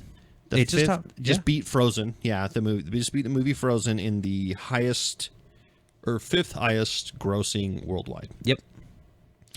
And they just released that they announced Fast and Furious 8. Okay, good on them. Cool. I just kind of included that just because. I'm having trouble with it lately. I keep seeing all these records it's breaking and stuff, and I'm like, guys, it was good, but it wasn't that good. Yeah. Oh well. We also have new release dates for the Lego Batman movie and Lego Movie 2, which let's pull them up really quick here. Yeah.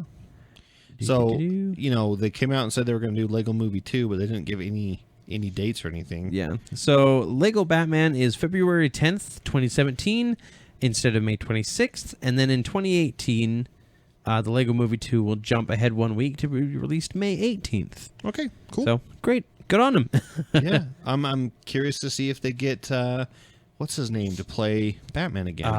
Will Arnett. Will Arnett, yeah. I thought he played a good Batman. At least a good Lego Batman. Yeah, he played a pretty good one. And this one I added, this last one before we get to the casting couch, I added for me. We talked For about you? Star Wars. Yes, for me. I added. We talked about.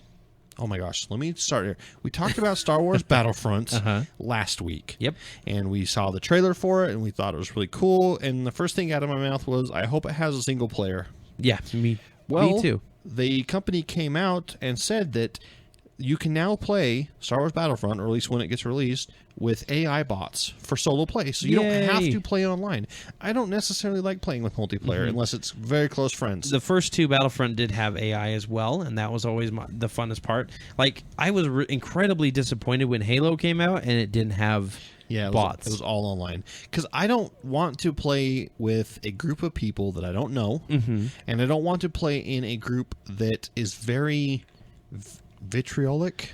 Is that a word? Yeah, it's a word. where they are very harmful. A lot of them. I mean, you've heard Xbox Live chatting before. It's ridiculous. Yeah, it's completely ridiculous. Some 12-year-old talking about having sex with my parents. Come on. No thanks. Really? First of all, no. You're 12, and second, are your parents around? Because obviously, if my kids start talking like that, he would get smacked. Yep. Like, I'd be like, I'm gonna make you leave the headset on, and I'm gonna make you eat soap. Yep. Wash your mouth out with soap. So terrible. And then I'm gonna talk to the microphone and be like, everything that my son has said is wrong. He does not have a 12-inch penis. Nope. He has not banged anyone's mom. Nope. In fact, he still wets the bed. You know, like, it drives me crazy dealing with that kind of thing. League of Legends, you don't have voice chat, but they still have the typing chat, and that is bad. Oh, it's so bad. And you can't do anything wrong. They've come out with all those news articles about how they're cracking down on negativity and basically harassment. Yeah. And it still is really bad. It's because anonymity on the internet makes people braver. Apparently. You know, yeah. All right, let's go ahead and get into the casting couch. Yeah. Really quickly here. Franz Drama joins Legend of Tomorrow. Fran Drescher? Fran Drescher joins the Legends of Tomorrow, which is the Flash Arrow spin-off show, as we said before. He was in Edge of Tomorrow. He was one of the black soldiers, the Black Soldier in Edge of Tomorrow. Yeah. But he will be playing a character known as Jay Jackson, a former athlete whose pro career was derailed by an injury and now works as a mechanic. He's going to be the African-American character that they were talking about. Do we know what the superhero name is? Nope, there is no reference to a Jay Jackson in the comics, which means they could be trying an original character. Not too bad. Yeah, they've got a ton of characters to go through before I think they should start doing originals, but, you know, whatever. Teenage Mutant Ninja Turtles 2 snags Tyler Perry. He's cast as Baxter Stockman, which is a character notable in the comics and in the TV show for being a person who becomes a fly. A fly man. I'm sorry. Nothing he has ever done has been good to me. I think everything he's ever done is terrible. So Tyler Perry is in Teenage Mutant Ninja Turtles 2 as Medea. One more reason not to see this movie. I know. It's going to be so weird. Suicide Squad enlists the actor known and music artist known as Common. Which everyone kept saying that Common, and I'm like, does he have a last name? Yeah, no. No, he's Common. Apparently, he's Common. Yeah.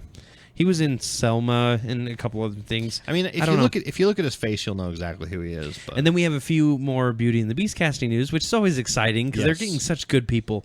Stanley Tucci is going to be playing a grand piano known as Cadenza, which is a new character that they've created for the movie. Isn't there one like an organ already? No, there's no instrument character. I thought there was. There's a dresser. That might be who you're thinking of. You know what? This kind of reminds me. I think someone needs to make a live-action Brave Little Toaster movie. Yes, please.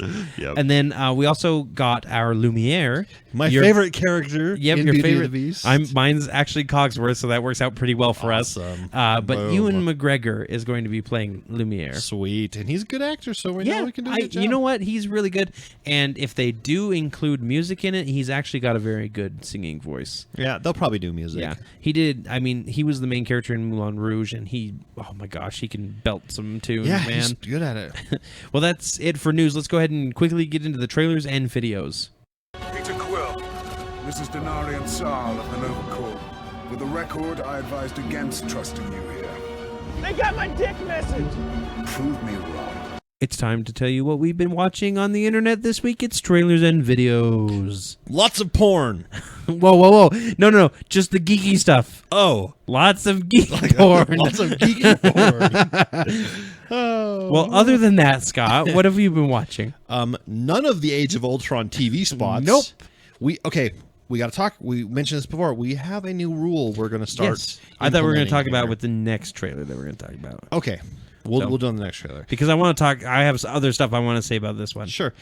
So Age of Ultron had an after credit scene leaked that was a window washer, and he's washing windows, and he goes down one side of the window, and you see the Avengers Tower, and he does a few more swipes, and pretty soon you get to the other side, and there's Spider-Man clinging to a building across the street, and the Spider-Man's yelling, "Hey man, you missed a spot." Whoa, Scott, this is like a huge spoiler for Age of Ultron. It's fake. Oh, okay, well that makes sense. It's really well done.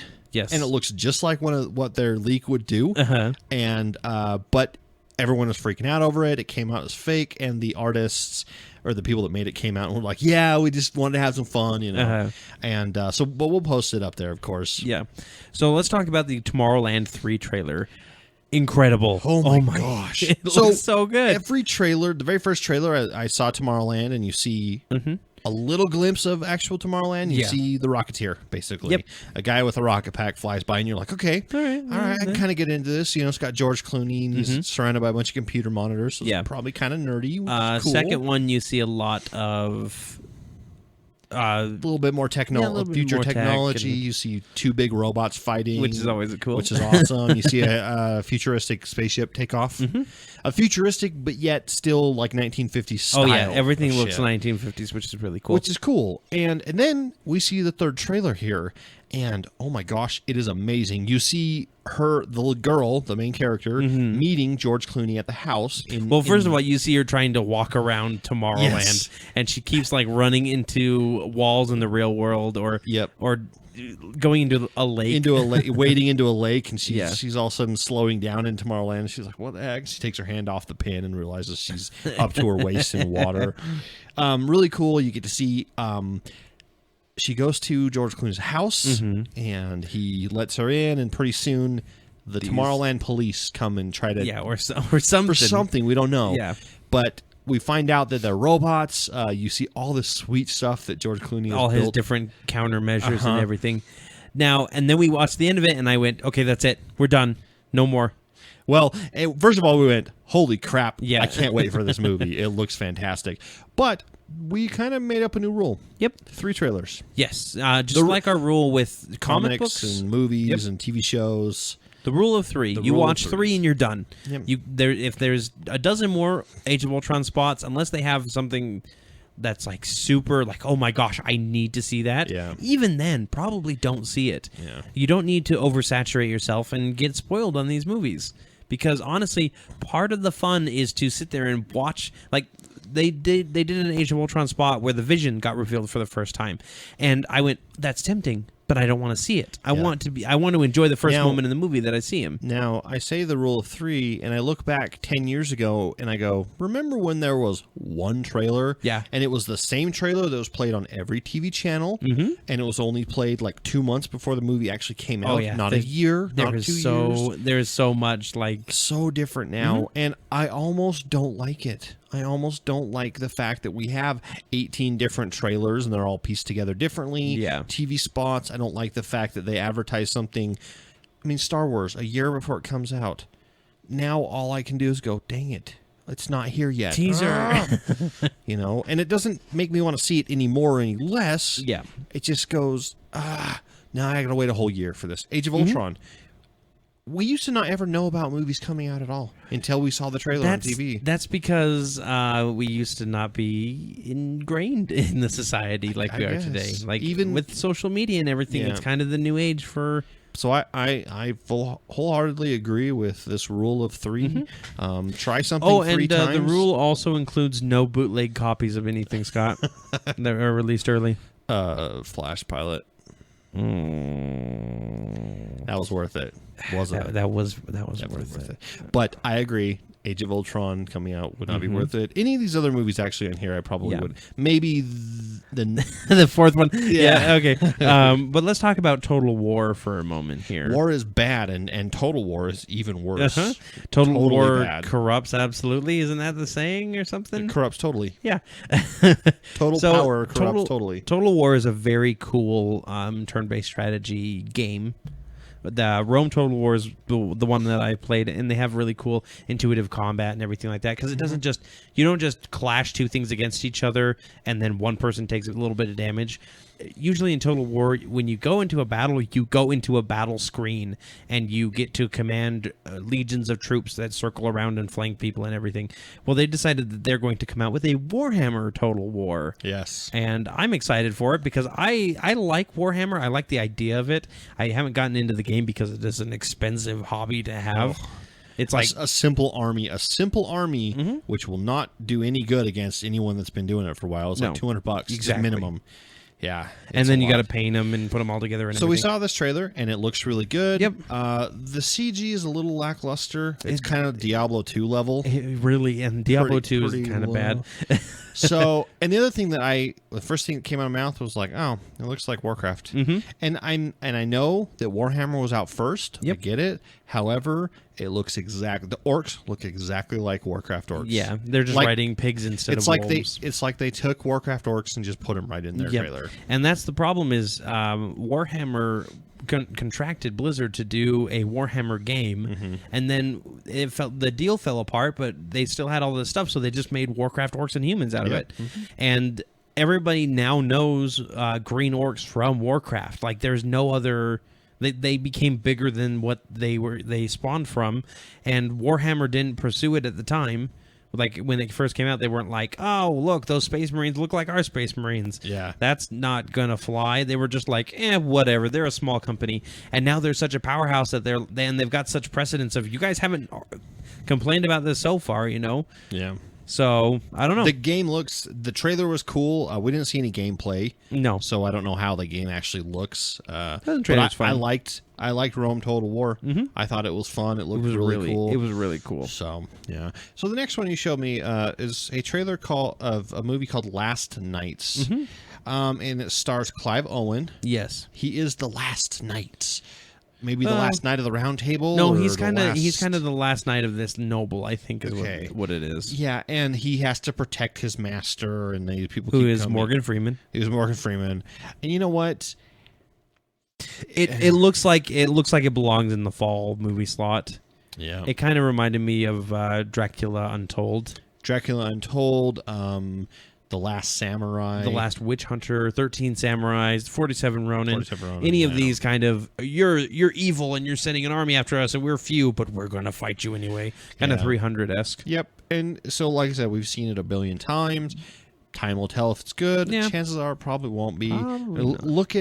Look at the medieval movies that have come out recently. Dracula Untold, obviously Seventh The Son. Hobbits, but Seventh Son, 47 Ronin. Yeah, fantasy's not doing good, unfortunately. Not doing very I'm good. hoping that Warcraft changes that. We'll see. Yeah. We'll see. We also got a new Jurassic World trailer. This is the third trailer, I think, right? No, this is second. Second trailer. Okay. Which is freaking awesome. Oh my gosh. I think you actually get to see the dinosaur that they genetically created in a lab, Indominus Rex, and it's basically, let's take a T-Rex, one of the most fearsome predators ever to roam the planet. The one that's like the antagonist for 3 movies. Yes. Let's take that. Let's give it full-length arms. Let's make it bigger. Let's give it spines on its back. Let's make it smarter. Guys, what part of this was a good idea? And they're talking about how it killed its sibling. It pulled out the tracker out of its own body. Yeah, it's like, you remember when they put the tracker in its body and it pulled it out. You know, their downfall and their problems are positives because it looks awesome. It does. And I hope the very end, Indominus Rex gets blown or thrown into the water and that giant shark-eating plesiosaur, whatever the hell it is. Crustaceo monster, whatever you want to call it, eats him. The Leopleurodon. The Leopleurodon. Yeah, that's exactly how it should end. Is he's drugged down, and then he can pop out for one final scrape, but gets pulled back down again or whatever. Yeah. More Age of Ultron ones. Yes.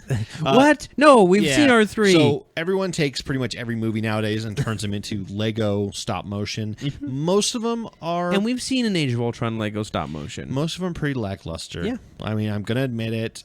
Props to the people that have the time to do the stop motion, but they usually skimp. They don't do enough frames.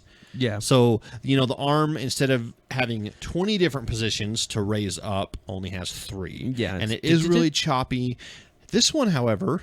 They did really well with it. Really well. They took a long time, and that's probably why it took so long to come out. Yeah. I mean, there's a part where you see Ultron's Lego hand covered in... Plastic or something? Play-Doh. Oh, is it Play-Doh? It's Play-Doh that's falling off. Nice. Just like the liquid metal from the trailer. The Hulkbuster made out of Lego fighting the Hulk looks awesome. I mean, and the whole thing is just amazing. It's just really There's well a fun Lord of the Rings cameo in there that made us laugh. Yep. Yeah. Well, because Andy Serkis's character is in the trailer, and he's in the water. No, he's on like a boat or something. Yeah. like Anyways, and so the Lego people, the people that did this, instead of just doing his character, they got Smeagol. And they put a beard on him. They put a beard on him. And it's great. It looks fantastic. And, okay. And we just spoiled it for you. Just watch it. It's awesome. So, last time we talked about Matthew McConaughey, and someone had cut together his crying scenes from Interstellar to how he reacts to the Star Wars film. And I said, and a meme was born. Yep, and sure enough, a meme was born. Yep, we got Harrison Ford reacting now. So they took the scene from Blade Runner where he is watching something on a little tiny television, which future televisions are only 8 inches by 8 inches apparently. But it's Harrison Ford reacts to Star Wars trailer too. Where Matthew McConaughey's was crying and like super happy. Yeah, super His happy. is just like surprise and shock. And it's funny, not nearly as funny as Matthew McConaughey's. Watch it anyways. I do like at the end where he's like, "There, give me a hard copy right there," and then he flips it around so you can see it at the camera, and it's Han and Chewie. Yes, and he's just looking at old Han Yeah. with like this dumbfounded look on his face, which is great. Yep, and then the last movie, the last trailer and video, at least that I could find, I couldn't find any more this week. Because last week they all came out. Yeah, it was like a dump last week, and then everyone's just like, we're taking the week off. So, and next week, I imagine there won't be much either because of Age of Ultron. People will be focusing on that. But I've got another stop motion. It is the dancing baby Groot scene from the end of Guardians of the Galaxy, the pre-stinger. Or the stinger? Yeah, with the pre-stinger. It's pre-credit stinger. Stinger number 1. Yeah.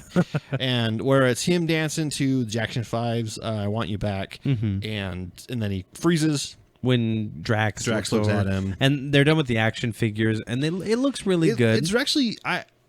It's kind of goofy because the song is not the right one. They couldn't cover. You can't get the rights to the original song for something like that. Yep.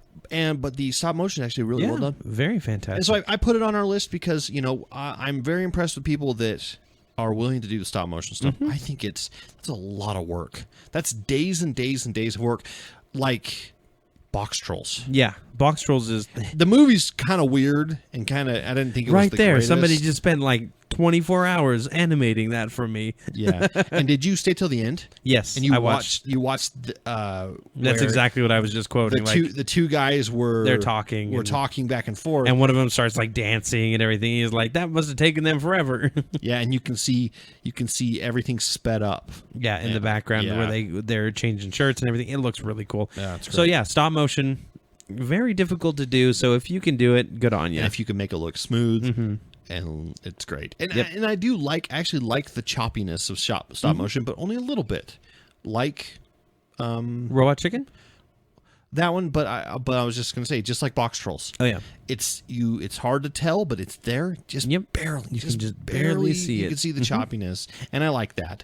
So that's all I got for trailers and videos. All right. If you guys have heard anything else, let us know. We'll give you all the information about how to contact us shortly, a little bit. Yep. First of all, we got to get to our picks of the week. You're entering the vicinity of an area adjacent to a location. The kind of place where there might be a monster or some kind of weird mirror. These are just examples. It could also be something much better. Prepare to enter the scary door.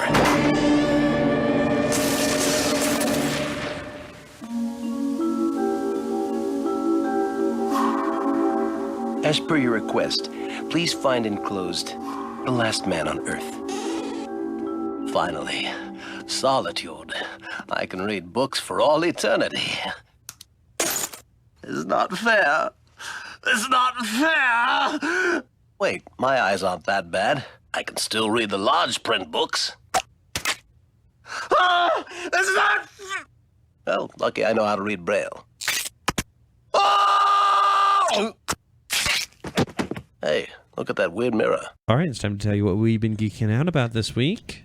More than normal. Yep, more than normal. Yeah, exactly. These are like the stuff these that... are like products that that if you haven't listened to us before, these are products that we've been super into, or games or something. Yeah. that we're like, hey, check this out. Yeah. It's awesome. And we're going to talk about a D&D product this week. Well, not actually a D&D product. So back when 4th edition came out and they came out with their D&D Insider, they were promising a map system that you could use to do online play, you know, where you can draw the map online and everything. Right. Well, it didn't really go anywhere. Yeah. But a company called, what is the company called? I think it's Fantasy Grounds is the company name as well. But they came out with a program called Fantasy Grounds, which you can download on Steam right now.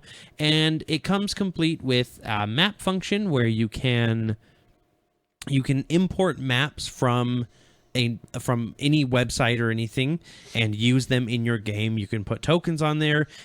Each player has their own character sheet. Now, you can use any system you want. This is cool in two ways, because the Dungeon Master can have a laptop with all this information on and a screen facing the players, and so you can see it that way. You could also include a bunch of everyone having their own computer if you wanted to get that elaborate. What I would love to do with this is create a digital table. Yes. Get a huge 32-inch TV and flip it flat. Yep. So, and build a table around it, and when that comes up, you can do the map on the table, and you can move the characters around. It's absolutely amazing. So. And it's got a good combat tracker on it. Everything on it is just really cool. You can do all kinds of dice rolling. You can do effects. You can track effects on your character, which is always really hard. And you can use it with 3.5, 4th edition, 5.0, Pathfinder, Mutants and Masterminds, pretty much like a dozen or so properties out there that you can export onto here and and it knows the rules and it can kind of help you with that. So go check it out on Steam. It's $40 just for the game. That comes with pretty much everything that you need to play. There's videos on there to show you how to import certain systems into it. And the other cool thing about it is if you don't really have a D&D group that you can play with normally, this provides you with a way that you can find other people online that are starting D&D groups and play online with them and just get on voice chat, or even just use the regular chat function to play through an adventure. So my pick this week is something that actually you showed me. Yes. And I'm super obsessed with it right now. I love models. I love figurines. I love replicas of stuff. I mean, I've got models all around us in this room, and I love models. Plastic models are great. Yes. Great. They can do some cool stuff with them, but I really love things like die-cast metal models and, still replicas of coins and things like that like you get. I think those are awesome. Yeah. I found something, or you found something, showed it to me. This one is called Metal Earth. Yep, from the company Fascinations. Mm-hmm. And the website's fascinations.com, and then you click on Metal Earth in the left-hand side, and it will show you, these are metal models that you snap together. So they take a sheet of metal, flat sheet, they laser cut a whole bunch of pieces. You have to pop them out with pliers, bend them to the right thing, snap them all together. And that, that sounds cool, but they've got Star Wars. Yep, they've got the Millennium Falcon and AT-AT, R2-D2, Darth Vader's TIE Fighter, the Star Destroyer, the Destroyer droids from the newer ones, a regular TIE Fighter, an X-Wing. They've also got Star Trek models. They've only got 4, which is kind of sad, but that's okay. You've got the original Enterprise D, Klingon Bird of Prey, and the Vorcha class Klingon attack cruiser. My favorite class of cruiser to say from the Klingon. But everything has to be bent, everything has to be snapped together. There's no glue involved. It's all clicked together. And they're not expensive. They're like $13 or $14 a piece. Yeah. And they're miniature, which means they're, palm of your hand size. So The power of a Star Destroyer in the palm of your hand. so you might have to get a magnifying glass to put them together. But that to me is part of the fun, is to build this itty bitty little tiny model of something and be able, and they come with stands so you can display them. And they have everything. They have all the geeky stuff. They've also got Halo. They've also got Mass Effect. But then they have things like bugs, tanks, architecture, plants, ships. Yeah, ships, vehicles, musical instruments, all kinds of cool stuff. Yeah, there's a lot of cool stuff that you can get with this. Yeah, they have like LED light up bases. They've got a solar rotating disc that you put the model on, and it slowly spins just by solar power. That's really cool. All kinds of really cool stuff. The website again is fascinations.com, and you click on Metal Earth. Yep. And then you can also click on where to buy, and it'll show you which website you can go to buy them, where you can find them.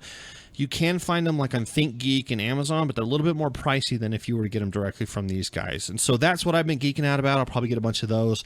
Hopefully, I know I keep saying I'm going to make these movies, and I just got to find time to do it. Yeah. Because I've got that Bone Labs kit that I got to put together. Yep, and you've got some ships to show off. Ships to reveal and stuff like that. So, yep, everything... Looks good. great. Yeah. Sounds good. Well, that's going to do it for this episode of the Acts of Geekery podcast. Join us next week for our Age of Ultron review. Actually, maybe a bit earlier. Maybe. We got to talk about that. Maybe on Friday or something. If we get a little time, we'll just a quick half an hour podcast. And in fact, we probably won't upload that anywhere but YouTube. Yeah. I think we'll just put that kind of podcast on YouTube, so it doesn't interfere with our regular podcast. Yeah. So. But next week is going to be the episode that is the answer to the life of the universe and everything, episode 42. Yep. So, but until then, if you have a cool pick of the week that you want to share with us, we'll share it on the show. Or if you like Transformers and want to talk to us about it, or anything else, you can send an If you email. have opinions. Yeah. If you have any opinions for or against something we talked about, we'd love to hear them. We'd love to hear this kind of discussion. And you can send those opinions to actsofgeekery@gmail.com. You can go to our Facebook page, facebook.com/actsofgeekery, and you leave a comment there. You can send us a private message. Right on this, the post that for this episode. Just say, absolutely. Just say, you guys are wrong on this part for this reason, and we will argue with you. You can just say we're wrong, but we'll ask you why. Yeah. You can go to, you did Facebook, right? Yeah. Twitter. Yeah.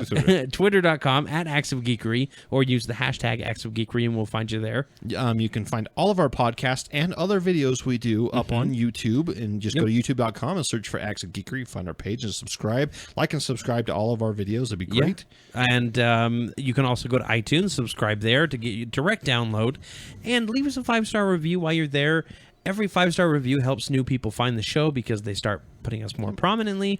And those are all ACTS, not AXE. Until next time, I'm Corey. And I'm Scott. Keep geeking out. Up and at them.